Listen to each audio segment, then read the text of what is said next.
Lynette Oxley here for SHAC Tactical TV. We're here interviewing some strong women in South Africa as part of the 16 days of action for no violence against women and children. It's a very important subject and sometimes not an easy subject to talk about. Some ladies have been victims in the past, but they did not let them define themselves. We're here with Foxy. She was the recipient of our Fighting Spirit Award this year. Hello Foxy, and welcome with us today. Thanks for having me, Lynette. You're one of the strongest ladies I've met, but it's not been an easy start for you. Not at all, absolutely not. Can you talk to us about what happened to you and what have made you actually survive it and be stronger? So I would actually say that I was a multiple rape survivor and abuse against women survivor. It happened quite multiple times, but I would say that what led me to where I am, or what helped me survive it, is knowing that nobody was going to come save me, and actually seeing that nobody was coming to save me. And it had to be a spur of the moment thing to say, what can I do to get myself out of the situation? Because I think most of the times we're expecting there to be somebody there to help us.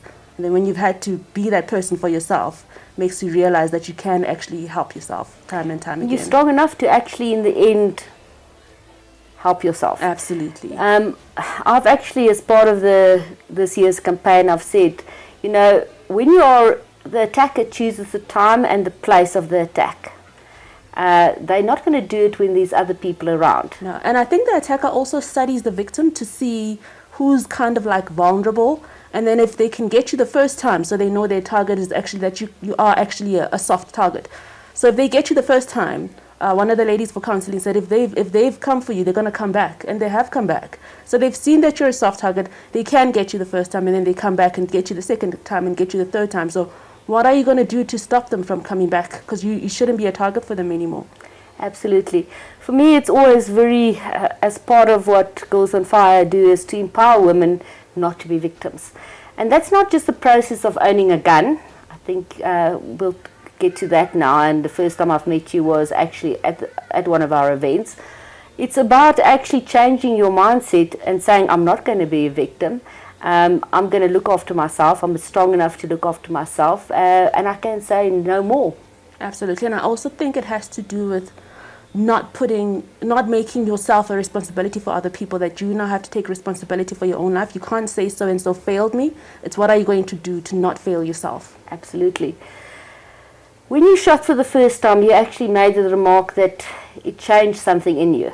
When I shot for the first time, I was really trembling because it was for the first time in a number of years that I'd been on the other side of the gun. Because of the rape, it was at gunpoint. So I was used to being... It was a neighbor, am I correct? It was a neighbor. And at home? In my own room, where I'm supposed to be safe, in my own room, on my own bed, at home, jumped through a window, raped me at gunpoint, and I couldn't really... Told me not to scream, not to shout, because I had a little brother at that time. I think he was like 3 or 4. And my mom wears a hearing aid. So my mom, when she goes to sleep, she takes out her hearing aid. And my dad, I think, his hearing wasn't that good. So they couldn't hear anybody jump in the window. They couldn't hear. And the guy, because he was our neighbor, he knew the situation at home. So he told me if I screamed, he was going to shoot my little brother. Or he was going to shoot my mom if she comes out, or shoot my dad. So I had to kind of bite it and take one for the team and not scream. But then I think at that moment, then he realized that he can keep coming back and keep threatening me. And he did. Kept coming back. One of the times he kidnapped me and drove off with me to a bush, raped me at a bush, came back, dropped me off, and gave me money for morning after pills, and came back for me again after. That is absolutely horrific. I've recently interviewed Dr. Gerard Labuskaghni, and unfortunately that is what these guys do. They because that's a serial rapist. Serial rapist. That's it, because he came back, and I'm sure you're not the only girl that he's done this to. I don't think I am. I hope I am, but I don't think I am. No, and it's somewhere somebody's just got to say, as I said, no more. Absolutely, and like I said, they study, because the one time when he came back for me, I was actually on my way from church and walking home. And that's when he was quite big, he picked me up and put me in the car. Because you're not a big girl. Because I'm quite tiny, yeah. So they take advantage of their victims, and it's up to us to decide what we're going to do to not be victims anymore. Absolutely. And that's why you're such a inspiration, I think, for other women. That's in this, because you're not the only woman in that situation.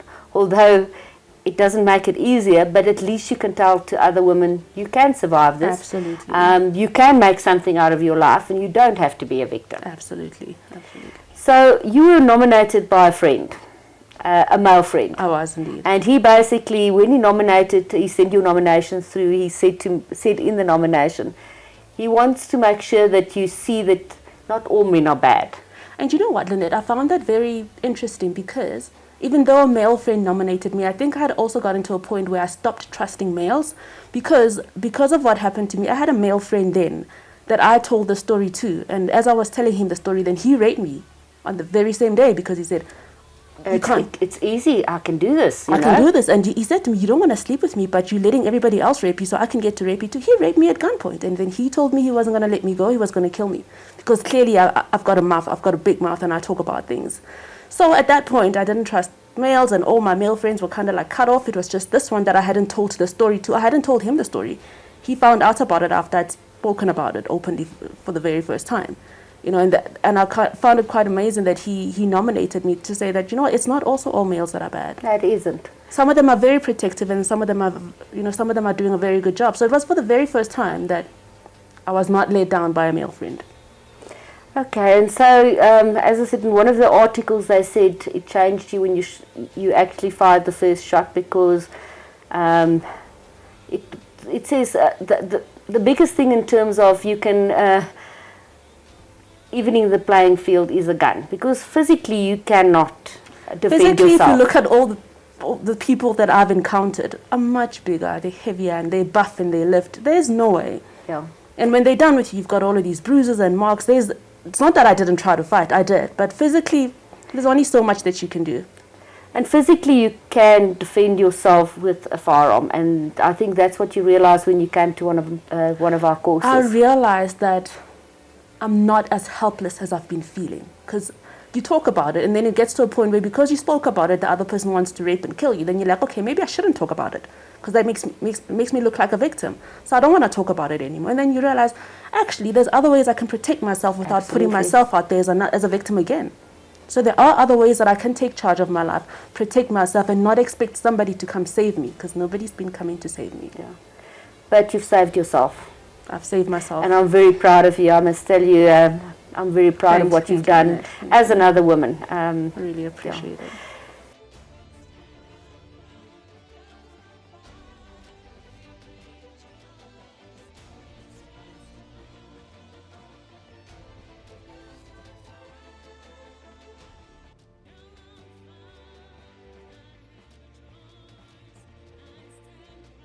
Let us talk about your life.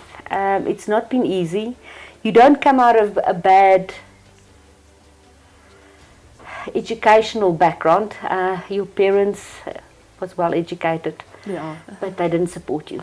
Please maybe just explain to me what happened. Okay. So my biological father's passed, but when he was still alive, he was married to my mom, and they married very young. So they had a house with my mom where we lived, which was home. And then my dad started seeing somebody else. The new lady came into the picture, and my mom and I got kicked out of our house. So I had to watch my room and my house belonged to someone else because they had a child. My mom and I had to move back to my grandparents. And then my mom went back to varsity. And then soon after, my biological father passed. My mom finished varsity. But the thing is, I look a lot like my biological father. So my stepfather did not want anything to do with me at that point. And I felt like my mom was put in a spot where she had to choose between me and her new husband. And she chose him. I didn't want her to feel like she has to choose, because I've always wanted a dad. Okay. Come, sit, my boy. I think he's just trying to say hello. Okay. Okay. Yes.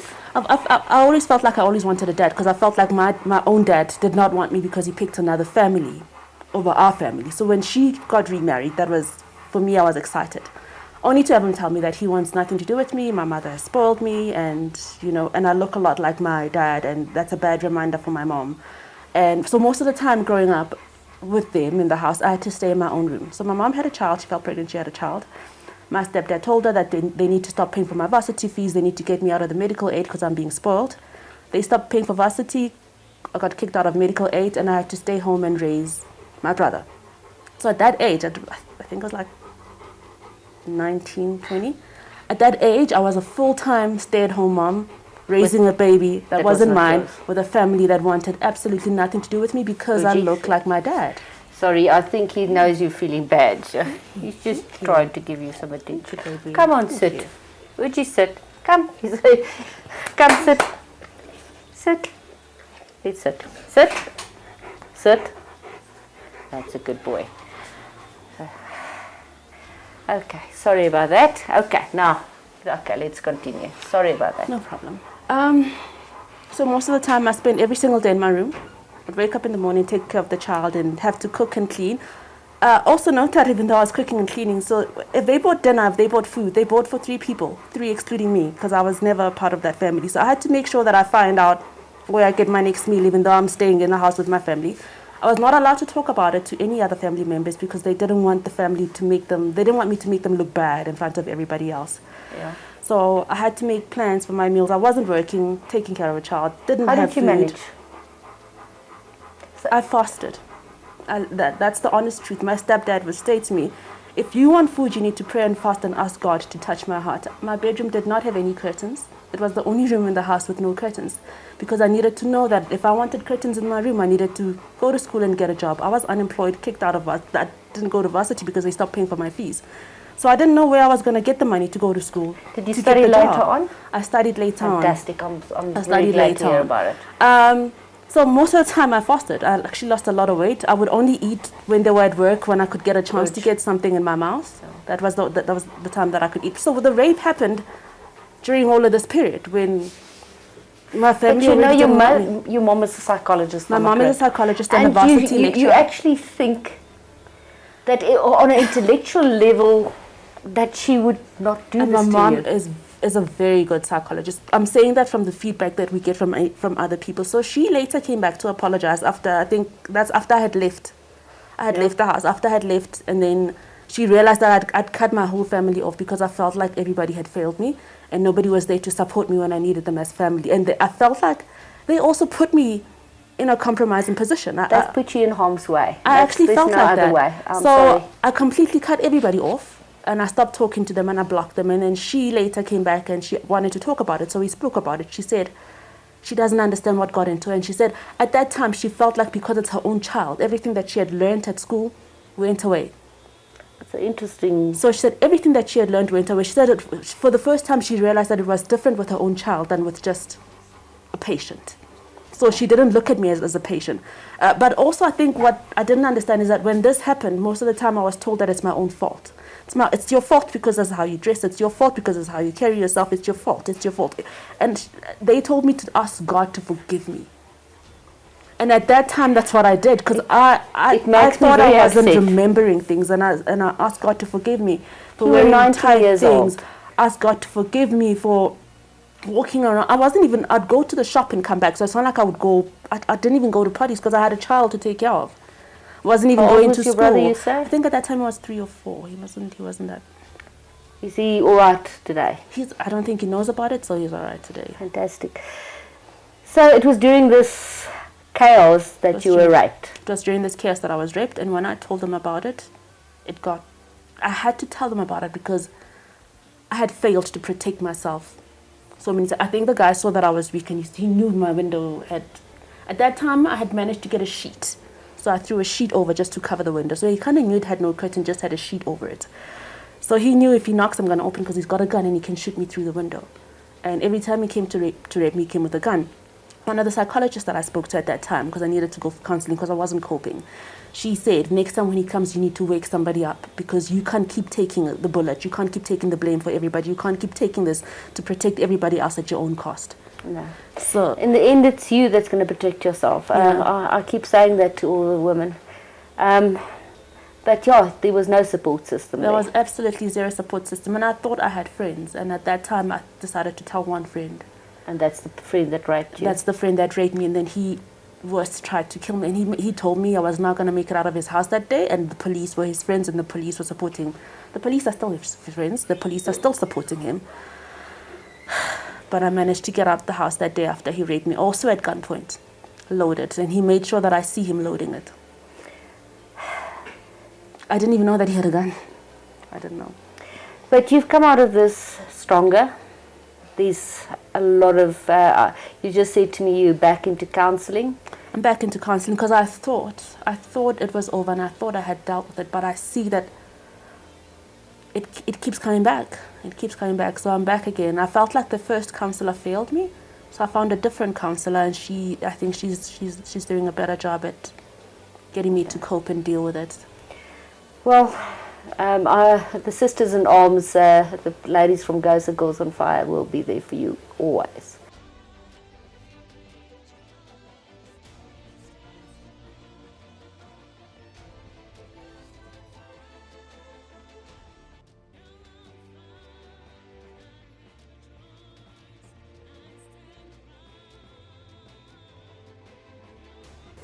If you have a message for the women of the world out there, and I'm taking it further than South Africa, what would your message be? As I said, I've changed it from 16 days of activism to 16 days of action, because it doesn't help you go and stand on the street corner and say, oh, please don't rape me, because that's not going to work.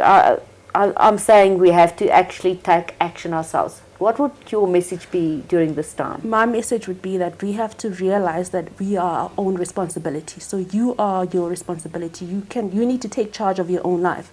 Yes, sometimes people try to take advantage, but we need to start thinking about what can we do to protect ourselves? What can we do to save ourselves?